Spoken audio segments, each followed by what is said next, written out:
Live and on demand from the WNY News Now studios in downtown Jamestown. This is WNY News Now. And thanks for joining us for WNY News Now here on this Wednesday. I'm Justin Gould. Here's what's happening. The city's annexation lawyers have donated to the Friends of Teresi campaign. We talked to the mayor about it coming up. But first, 3 Jamestown residents were indicted in a meth trafficking ring. Dakota Hunter is here now with a look at our first defense weather forecast. And Dakota, is that some rain moving through the area? Yes, we've got a little bit of rain coming our way. Happy Wednesday and happy Thanksgiving Eve, everybody. And of course, the holiday, of course, is tomorrow. Here's a look at First Defense Doppler.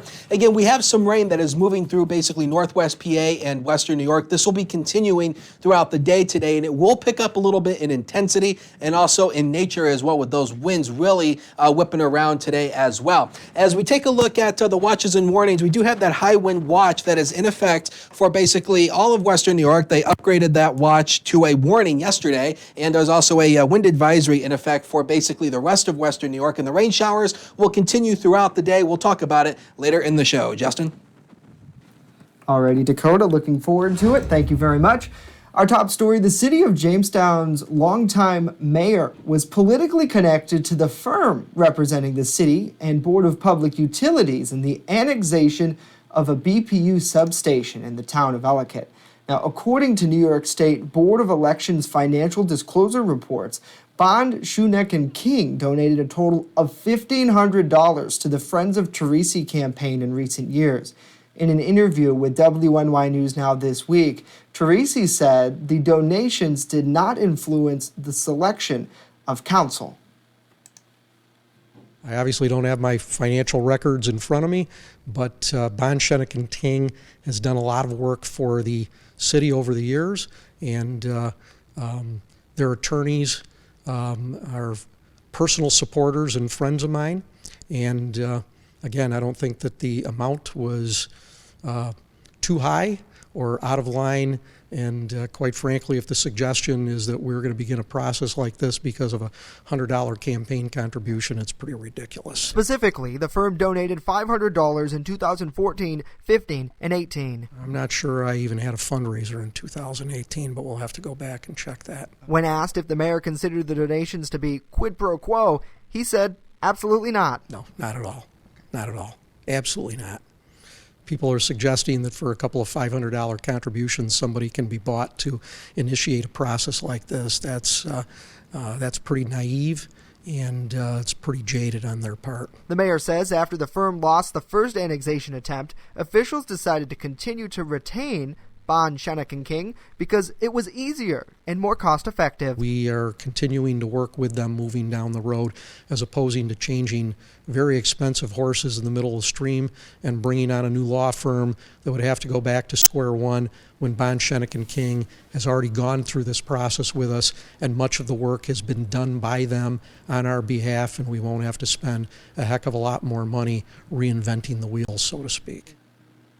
Now, Teresi also explained that the majority of his campaign contributions over the years were in small increments from everyday people in the city of Jamestown. At the start of 2019, the city's and BPU's legal fees from Bond, Schuneck, and King exceeded $400,000 in the annexation case.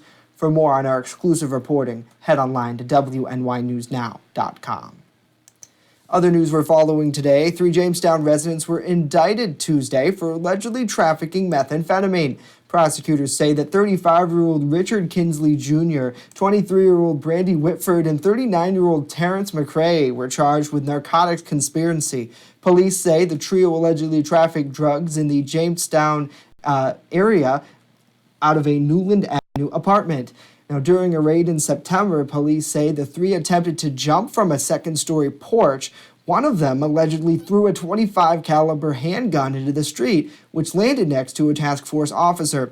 Inside the apartment, officers say they allegedly found loaded weapons, drugs, and cash.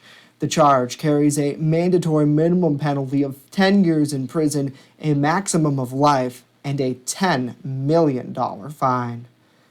Well, New York State Police say they are cracking down on impaired and distracted driving this Thanksgiving holiday. New York's Governor Andrew Cuomo announced yesterday that state police and local law enforcement will be participating in a special traffic enforcement initiative to crack down on unsafe driving behaviors. Cuomo says state police will supplement regular patrols statewide, including fixed sobriety checkpoints, underage drinking enforcement, and the Operation Hang Up initiative, which targets distracted drivers by utilizing concealed identity traffic enforcement patrol vehicles to better locate drivers talking or texting on handheld devices. Now, during the previous 2018 Thanksgiving holiday weekend, troopers arrested 215 drivers for DWI, issued more than 5,000 speeding tickets, hundreds of tickets for distracted driving, and the state's move over law. Well, as we broke yesterday on this show, Chautauqua County's executive was seated this week as the state's 57th senator.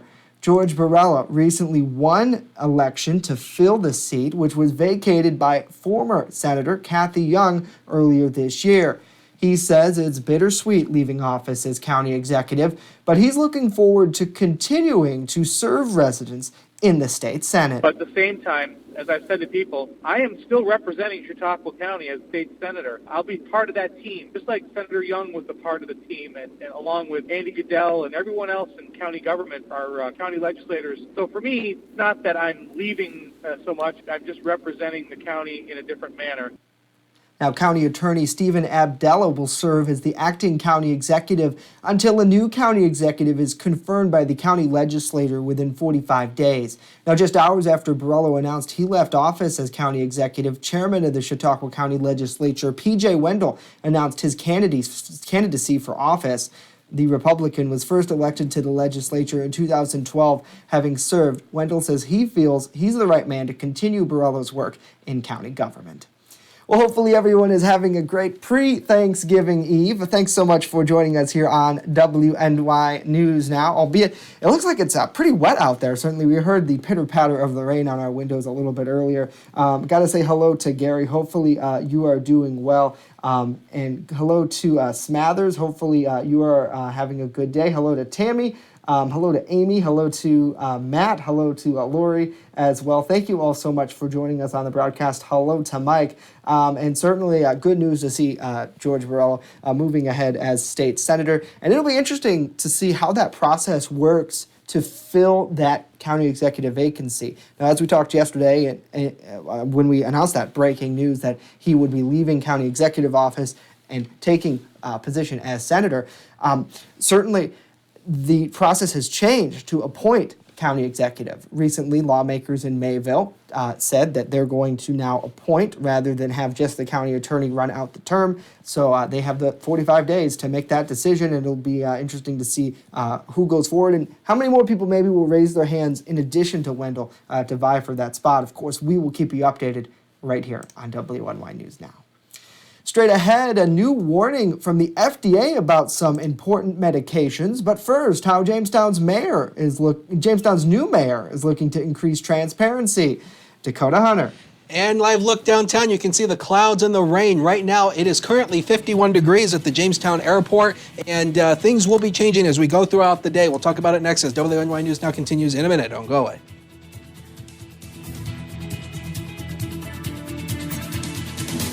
Live and on demand, you're watching WNY News Now.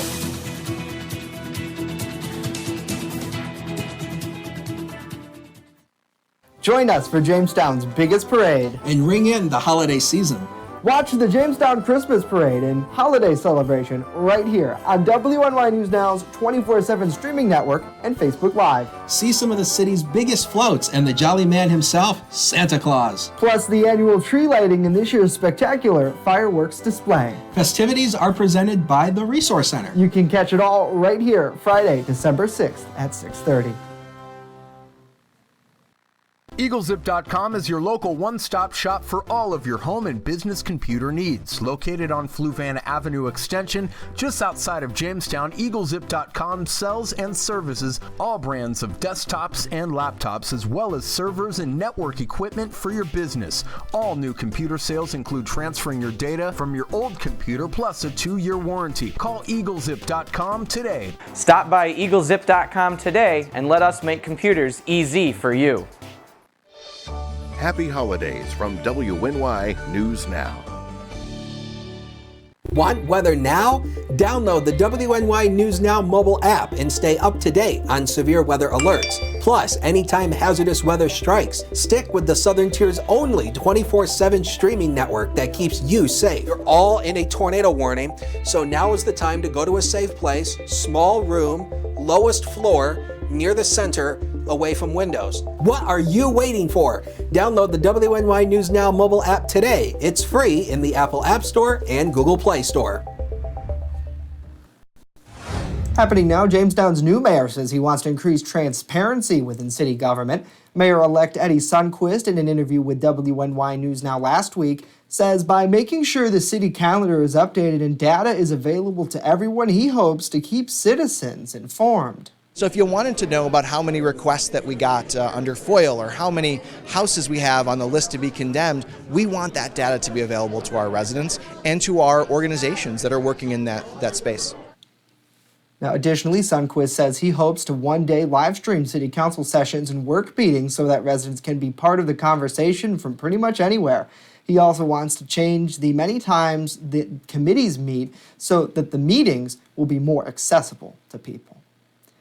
Well, the U.S. Food and Drug Administration has officially warned a company about the illegal marketing and selling of products for opioid withdrawal.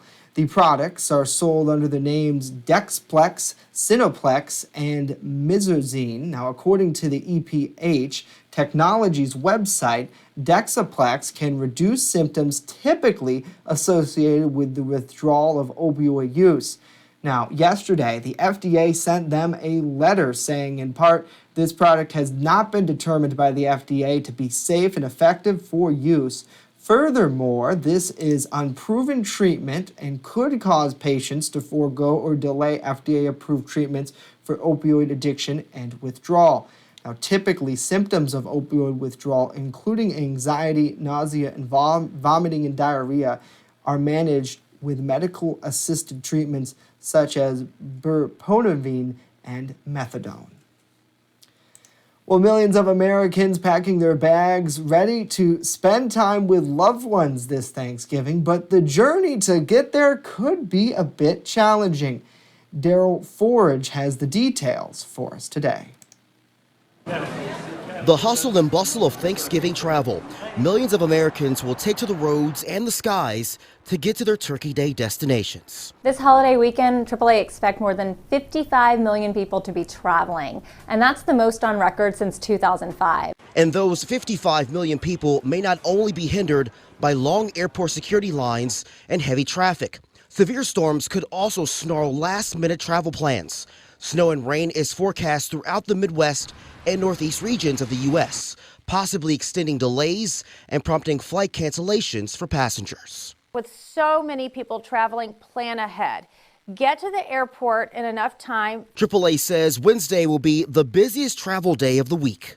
We expect the heaviest traffic volume in the afternoons because at that time we're going to see a lot of holiday commuters mixing with some evening commuters on the road at the same times. For drivers, AAA says gas prices are cheaper than last year's average, but travelers should make sure their vehicles are ready to go the distance before they hit the road. We expect to rescue about 368,000 people on the side of the road due to batteries, lockouts, and flat tires. So don't be one of those people. In Atlanta, I'm Daryl Forges reporting. Alrighty, Daryl, thank you very much. Well, the average price of a Thanksgiving meal is up this year, but only by a penny. The American Farm Bureau surveys the price of items traditionally served at Thanksgiving, and they've been publishing the results of these surveys for 3 decades. This year, they say the average cost of a Thanksgiving dinner for 10 is $48.91, or about $5 a person. Now that's only 1 cent more than it was last year. The Bureau's standard feast includes turkey, stuffing, sweet potatoes, rolls with butter, peas, cranberries, a veggie tray, and pumpkin pie with whipped cream. Certainly that sounds delicious, and I'm sure a lot of us probably will be sitting down to a feast of similar quality come tomorrow. A lot of people are like we said in that report, on the roads, maybe right now, heading to where their destination is, or maybe they're preparing their home for Thanksgiving. Either way, we certainly wish you well, and hopefully you are going to have a great Thanksgiving with friends and family. Got to say hello to Sally. Thanks so much for joining us here on the broadcast. Hello to Rory. Good to see you here. Happy Thanksgiving to Lori and as well. Hopefully you all are having a good day out there. Coming up next, Chief Forecaster Dakota Hunter. He's here with a look at our Thanksgiving weather forecast. And later on, what special holiday preludes Turkey Day? We'll tell you when WNY News Now continues.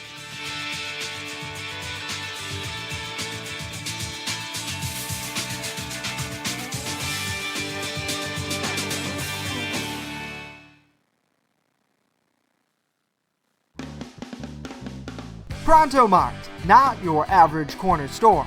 Located on the corner of Forest and Newland Avenues in Jamestown, Pronto Mart has everything you've been looking for. An amazing selection of hot foods, a large variety of premier headgear, and smoking accessories to fit any style. Pronto Mart, not your average corner store. Stop in and visit us today. Join us for Jamestown's biggest parade. And ring in the holiday season. Watch the Jamestown Christmas Parade and holiday celebration right here on WNY News Now's 24/7 streaming network and Facebook Live. See some of the city's biggest floats and the jolly man himself, Santa Claus. Plus the annual tree lighting and this year's spectacular fireworks display. Festivities are presented by the Resource Center. You can catch it all right here, Friday, December 6th at 6:30. Wishing you a safe and happy holiday season. WNY News Now, the Jolly Team, where coverage comes first. There's an old saying, there's no news in the newsroom. Well, it's true. The time I spend at the anchor desk is just part of my day. Most of our time is spent gathering stories in the community, stories that matter to you. We can't do it alone, and we need your help. When you see breaking news or have a news tip we should know about, drop us a line on Facebook today, email our news desk, or call our newsroom at 488-7226 so we can bring those stories straight back to you.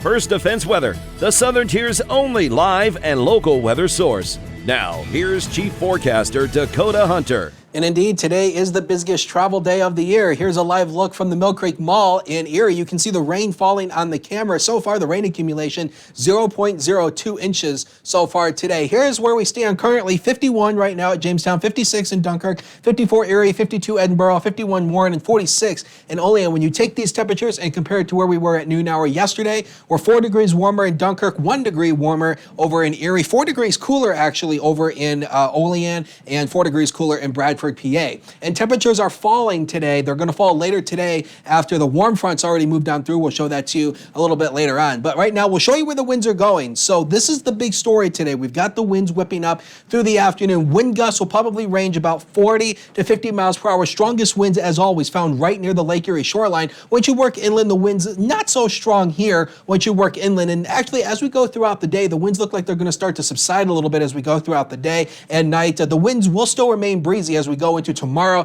but it won't be as windy. You can see here by the time we go to 8 o'clock tomorrow night, wind gusts will range about 15 to 20. Those are the gusts, not the average wind speeds. So the wind gusts will still be a little bit breezy. So once again, this high wind warning stays in effect. It's in effect now, and it will stay in effect until 1 a.m. tomorrow morning. A wind advisory for Northwest PA until 1 p.m. That's mainly for Warren County. And then 7 a.m. tomorrow morning for Erie and Crawford counties down here. That's where that wind advisory goes. Now, this lakeshore flood warning is in effect, and as I've been telling you, just because all of Chautauqua County is highlighted in green doesn't mean everybody is involved in this. It's just the Lake Erie shoreline. Obviously, there's funneling when you have strong winds coming across the lake that'll cause some lakeshore flooding. And there's a winter weather advisory down here for Warren County, PA, for possibly 2 to 5 inches of snow later today, and then tonight, higher terrain of Warren County could see the highest amounts of the snow there. All right, let's show you the holiday traveling here. So tomorrow, still a little bit breezy, 37 degrees. The rain and snow showers tomorrow, they'll come to an end later today. How do you like my little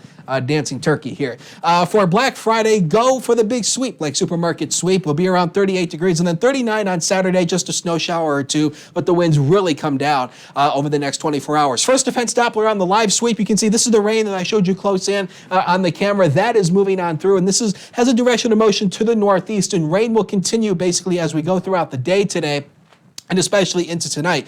Now, as we head into tonight, the rain will actually change over to snow. You can see the rain starting to pick up in intensity. Now, we'll zoom the view out and put the satellite data on here. There's our system right here. Warm front has already moved on through, so high temperatures have already occurred today. A warm front moved on through. That's the cold front that's plowed on through. There's our big system right there, all the snow up in the upper Great Lakes and up into Canada. Here's future scan. You can see the rain will continue throughout the afternoon today. It'll be on again, off again type of rain, not anything widespread. Here comes the cooler air, changing us all over to snow. And again, any snow accumulation will be minor, about an inch or less, but some of the hills, especially in the southern tier, could pick up about 1.5 inches, maybe 2 inches on the highest hills. And again, wind shift across the lake, maybe some limited lake effect, but a lot of the newer model runs now have actually kind of taken that out for tomorrow with rain and snow showers. So overnight tonight, rain and snow showers will continue. Very windy again, inch or less of snow, 34 to 38, and the wind gusts, look at that, possibly upwards of 60 miles an hour. The next 7 days of your life are on that screen. 37 for Thanksgiving, 38 on Friday. Go out and shop. Partial sunshine, not too bad there.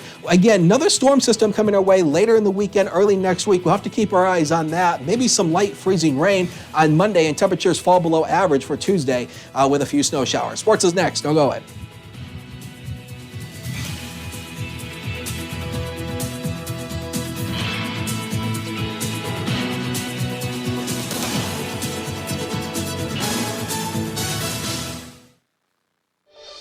Happy holidays from WNY News Now.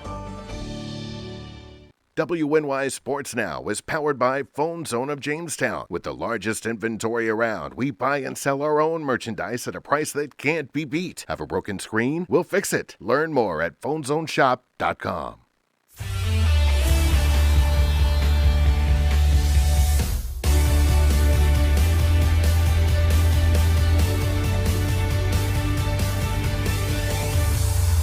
Happy Hump Day, sports fans, and welcome back to WNY News Now. I'm Norm Rodriguez with a look at sports.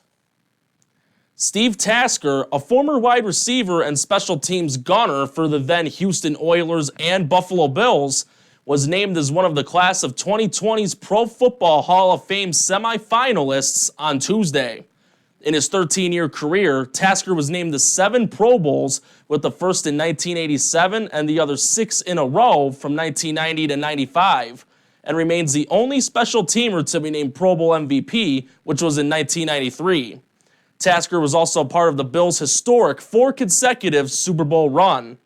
It is the 7th time Tasker has been a semifinalist, with the last time being in 2013.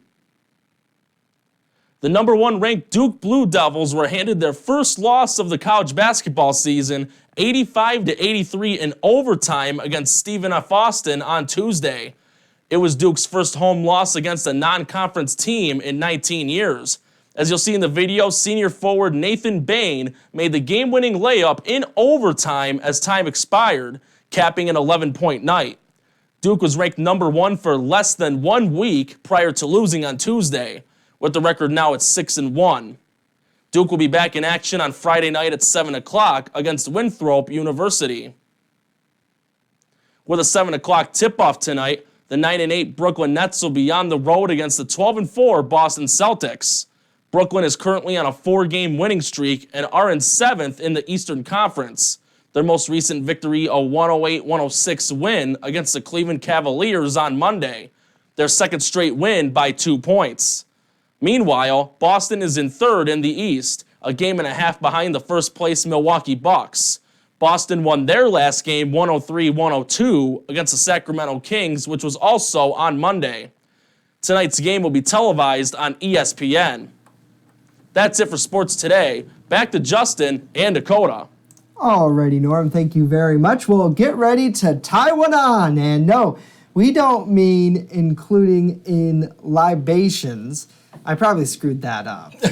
As Americans prepare to welcome family and friends to the Thanksgiving table, Wednesday, it's all about remembering the generations of cooks who spent countless hours in the kitchen.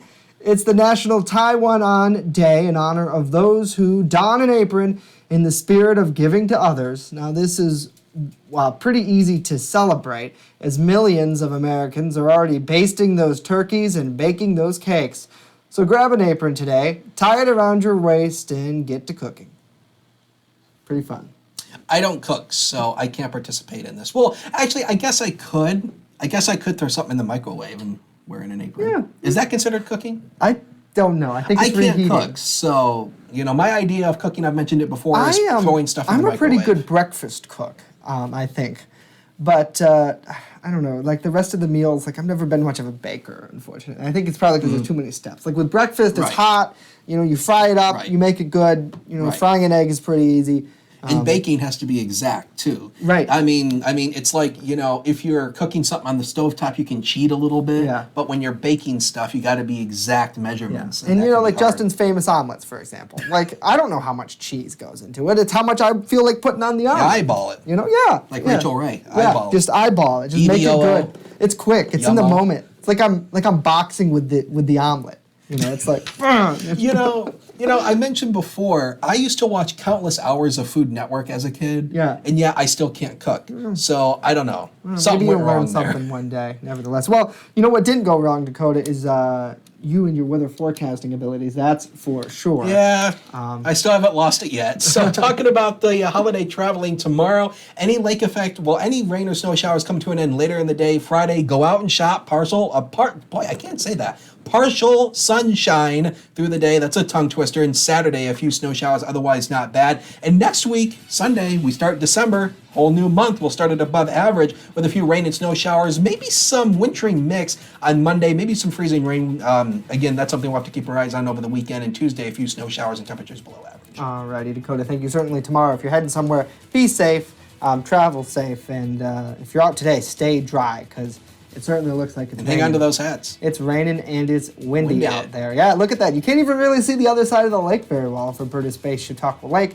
That'll do it for us today. News continues 24/7 at WNYNewsNow.com. We thank you so much for joining us today. We are back tomorrow, in a sense. Full disclosure, the show is about to be pre-recorded in probably about an hour or two. But we are here. You're giving away our secrets I know. here. I feel like I should be honest with the people. I feel like I should be honest. And we want to, real quick, welcome. You can't see him necessarily, but we have a new intern, Craig. Can we take the studio camera? I don't think that we can. Craig, come over here if you can. Scooch on in. We still have a few seconds. This is Craig. Hello, Craig. Hello, everyone. So he is our new JCC intern for this semester. Did you learn anything today, Craig? Yes, I learned that this is a very difficult and crazy process in the morning. We were a little late getting on air today, but it was definitely a great learning experience. And this is completely unprofessional, but I'd like to say hello to my wife who's watching right now. Hi, baby, I love you. Oh, right. No, not at all. We give shout-outs all the time. So hello to Craig's wife. You have a great man here. So we thank you. That's going to do it for us. We are back tomorrow. See you then.